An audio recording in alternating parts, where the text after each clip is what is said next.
কারাগারের ভিতরে পড়েছিল জ্যোৎস্না, বাইরে হাওয়া, বিষম হাওয়া। সেই হাওয়ায় নশ্বরতার গন্ধ। তবু ফাঁসির আগে দীনেশ গুপ্ত চিঠি লিখেছিল তার বৌদিকে, আমি অমর, আমাকে মারিবার সাধ্য কাহারও নাই।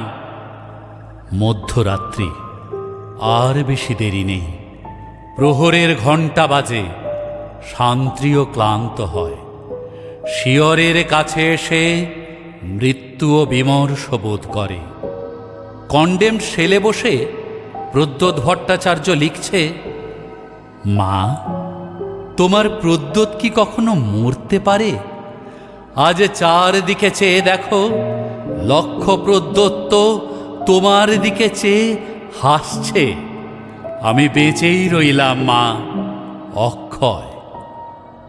কেউ জানতো না সে কোথায়।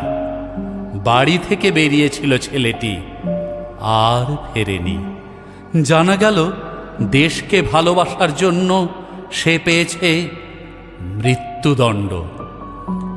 শেষ মুহূর্তের আগে পোস্টকার্ডে ভবানী ভট্টাচার্য অতি দ্রুত লিখেছিল ছোট ভাইকে, অমাবস্যার শ্মশানে ভীরু ভয় পায়, সাধক সেখানে সিদ্ধি লাভ করে।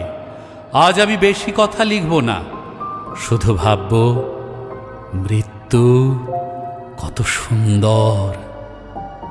লোহার শিকের ওপর হাত, তিনি তাকিয়ে আছেন অন্ধকারের দিকে।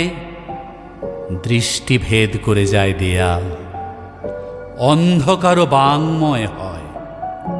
সূর্য সেন পাঠালেন তাঁর শেষ বাণী, আমি তোমাদের জন্য কি রেখে গেলাম? শুধু একটি মাত্র জিনিস, আমার স্বপ্ন, একটি সোনালী স্বপ্ন। এক শুভ মুহূর্তে আমি প্রথম এই স্বপ্ন দেখেছিলাম। সেই সব স্বপ্ন এখনো বাতাসে উড়ে বেড়ায়, শোনা যায় নিঃশ্বাসের শব্দ। আর সব মরে, স্বপ্ন মরে না। অমরত্বের অন্য নাম হয়